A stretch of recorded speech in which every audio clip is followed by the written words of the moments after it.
Welcome back to my another blog. যে প্রায় 5:30 এখন স্টার্ট করলাম। কারণ হচ্ছে এখন এই যে কুড়িটা এখন পোড়াবে, তাই সব সকাল সকাল চান করতে বেরিয়ে গেছে। আর এই একজন ঘুমাচ্ছে এখন, চন্দন। এই দেখছে এখন সব ঘুমাচ্ছে এই ছেলেগুলো। আর কজন চান করতে চলে গেছে ওখানে। পান্ডাস যাবো এখন। চলো পান্ডাস থেকে আসি, যদি টাইম পাই, যদি দেখা হয় তো অবশ্যই দেখাবো। এই যে দেখছো, আর এখানে কাঞ্চন আছে, এখন যাচ্ছি চান করতে। এখন বাড়ি চলে এলাম। এই যে এখন বাড়ি যাচ্ছি পান্ডাসের থেকে, হাটতলা থেকে। আর বললাম না, ওরা কুড়িটা পুড়িয়ে দেবে। এই যে আগুন লাগিয়ে দিয়েছে, সব ফিনিশ। হাতগুলো আমার এখন একদম অবস্থা খারাপ হয়ে গেছে হাতগুলোর। আর একটু আগুনটা পোয়াবো। হাতগুলো গাছ অনেক কনকন করছে, আগুনটা একটু পোয়াবো। আর এই যে সব আছে এখন গান বাজাচ্ছে। আর এই যে সব শেষ হয়ে গেল। কেমন ছিল, কেমন হয়ে গেল, একদম খতম। এই যে এখন সব কিছু কমপ্লিট। আর যেগুলা কালকে রান্না করেছিলাম, যে হাঁড়িগুলো, সেগুলো আজকে ধুতে হবে। আর সব ছেলেগুলো ধোয়ার জন্য প্রস্তুত হচ্ছে এখন।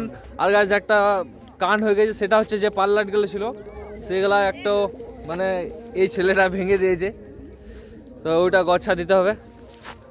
আর যাই হোক, এখন আমি একটু জয়দেব যাব। তো চলো ব্লগটা অবশ্যই দেখো লাস্ট পর্যন্ত কি হতে চলেছে। জয়দেব যাব, জয়দেব মেলা আছে। আর জয়দেব কেন্দুলি মেলা অনেক বড় মেলা। তো চলো দেখতে থাকো ব্লগে। এখন জয়দেব থেকে বাড়ি যাচ্ছি। আর তো এই জয়দেব ওখানে কেটে আমাদেরকে দান করে দিয়েছিল গাড়ি, বলছে যে আর যাওয়া হবে না, যেতে গেলে পয়সা লাগবে। তাই আর আমি তো গাইজ পার্কিং করবো না, তাই আমি ওখান থেকে ওদেরকে নামিয়ে চলে এলাম। আর যারা ভিতরে পার্কিং করার জন্য রাখছিল, তাদের জন্য 50 টাকা নিচ্ছিল। তাই আমি ওদিকে ওখানে নামিয়ে এখন যাচ্ছি বাড়ি।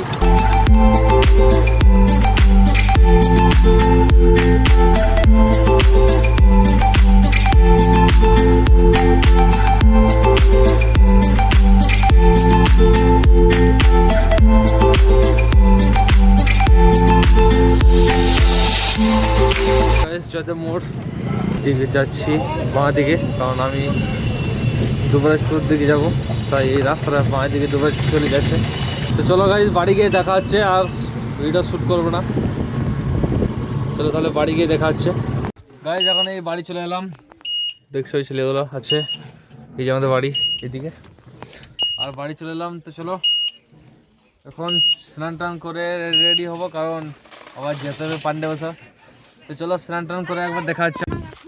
গাইজ এখন আমরা রেডি হয়ে গেছি। এই যে দেখছো আমি রেডি। আর আমার সাথে যাচ্ছে এই ছেলেগুলো, এই কেলি একজন আর এই একজন কেলি, এরা যাবে আমাদের সাথে। আমি এদিকে পান্ডেশ্বরে রেখে আবার চলে আসবো, কারণ আমাদের ঘরের লোকগুলো যাবে, আরো ভাড়া চালাবো তারপর। গাইজ এখন পান্ডেশ্বর গিয়েছিলাম, আর আমার ওটা চাই শেষ হয়ে গিয়েছিল, তাই আবার একটু বাড়ি গিয়েছিলাম। আর এখন দেখছো রাত্রেবেলা ভিউ, আবার এলাম পান্ডেশ্বর। এখনো পৌঁছিনি, ব্রিজে আছি, অজয় নদী ব্রিজে। আর এই যে পান্ডেশ্বর ভিউ একবার দেখো। তো চলো সামনে যাই, তারপর দেখাচ্ছি। মেলাতে ঢুকবো না, কিন্তু এই সামনে গেটে দেখাচ্ছি। গাইস পান্ডেশ্বর গিয়েছিলাম, আর তারপর ওখানে সিন কিছু দেখানো হয়নি, কারণ ওখান থেকে ব্রিজ থেকে আমি চলে এলাম। এখন এসেছি বাড়িতে গাইস। আর এখন অনেক ঠান্ডা লাগছে, দেখতে পাচ্ছি। সোয়েটার খুলে দিলাম, আমি একটা অন্য সোয়েটার পরবো, কারণ যেটা পরেছিলাম জ্যাকেটটা খুব ঠান্ডা লাগছিল, তাই এখন অন্য পরবো। ভোর থেকে বেরিয়েছি আজকে, ভোর 5টার সময় উঠেছিলাম। ভোর থেকে বেরিয়ে এখনো পর্যন্ত গাইজ এদিক ওদিক ছোটাছুটি করছিলাম। তো আজকে আমি আরাম, আর একদম ক্লান্ত, তো একদম পুরো ঘুম আসছে এখন, চোখের পাতা বন্ধ হয়ে আসছে। সবাই ভালো থাকবেন, সুস্থ থাকবেন, দেখা যাবে পরের ব্লগে। তো তখন টাটা।